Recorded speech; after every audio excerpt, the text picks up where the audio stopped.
गंगा नदी गंगा मैया के सौमुख, माँ गंगा के सौमुख जो इसके किनारे पर जाता है उसका कल्याण होता है। माघ मास में देखो लिखा है गंगायाम, किसी ने कहा था ये कुंभ किसी ने बना दिया है या शास्त्रों में प्रमाण है इसका शास्त्रों में प्रमाण है। श्री विद्येश्वर संहिता अध्याय नंबर 12 के श्लोक नंबर 29 में प्रयाग के कुंभ की चर्चा की। जो प्रयाग का कुंभ आ रहा है 13 तारीख से, 13 जनवरी से है, 12 फरवरी तक है।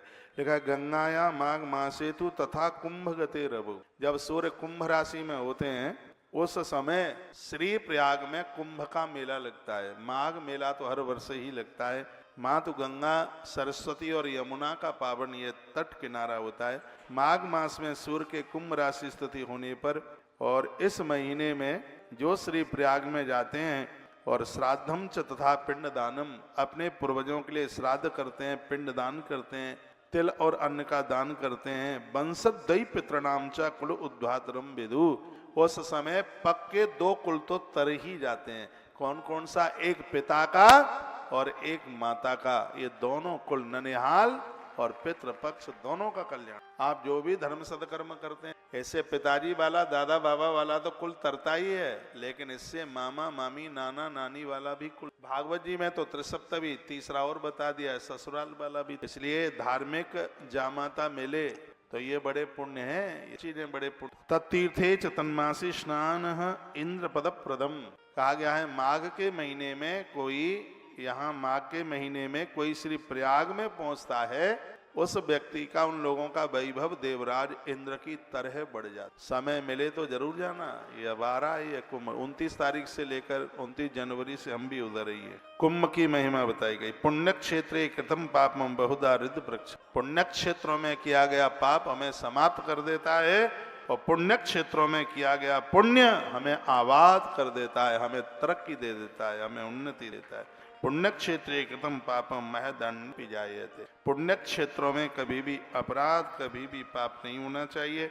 वहाँ ध्यान करो, जप करो, पूजा पाठ करो, तब ही जीव का कल्याण हो। कल आप सुन रहे थे 5100 वर्ष तक तप करने वाला वह महान भाव, वह महापुरुष जो पहले गुण निधि नाम था उसका, और उसके तत्पश्चात उसका नाम हुआ वही श्रवण कुबेर। कल आपने सुना कुबेर को अलकापुरी मिली, जिसकी राजधानी थी कैलाश में। उसने भगवान को मांगा था कि भगवान आप कृपा करके बस मेरे साथ आप चलें और आप कैलाश को स्वीकार करें।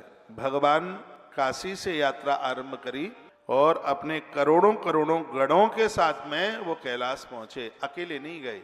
इसका मतलब यह है कि नियम ले लो, तीर्थ यात्रा में जाना है, कथा में जाना है, मंदिर में जाना है तो अकेले नहीं जाना, अपने साथ किसी को आप लेके जाइए। ये नियम ले लो।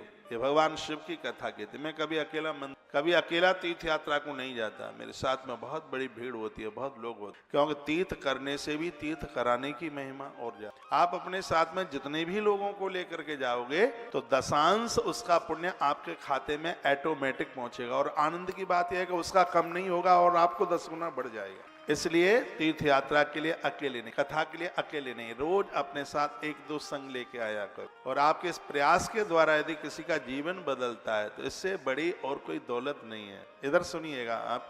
तो भगवान महादेव अपने करोड़ों गणों के साथ में, और उन्होंने श्री कैलाश की यात्रा करी। मानवीय जीवन मिला है, यदि कभी मौका मिले तो कैलाश की यात्रा कीजिएगा। कैलाश मानसरोवर की यात्रा दुनिया की सबसे बड़ी यात्रा। इस धरती पर कोई भी तीर्थ कैलाश मानसरोवर के बराबर नहीं है। पर दुर्भाग्य यह है कि पहले यह तीर्थ अपने भारत में था, लेकिन किसी कमजोरियों के कारण आज यह अपने भारत से अलग हो गया, चाइना वगैरह में लगता है पासपोर्ट की। कैलाश मानसरोवर हिंदुओं का सबसे बड़ा तीर्थ। भारत सरकार तो उसके ऊपर सब्सिडी देती है, कुछ छूट दे। 70 साल की उम्र तक ही यह यात्रा हो रही। कानूनी यात्रा 70 है, 70 तक है वही इस यात्रा को। 70 के बाद एक भी दिन हो जाएगा तो बीच में यात्रा रोक दी जाएगी, परमिशन ही नहीं मिली। तो कैलाश मानसरोवर यात्रा ऐसी है। मैं तो युवा भाइयों को कहता हूँ कि अपने मम्मी पापा को 70 में पहुंचे उससे पहले ही कैलाश मानसरोवर की यात्रा करा दी।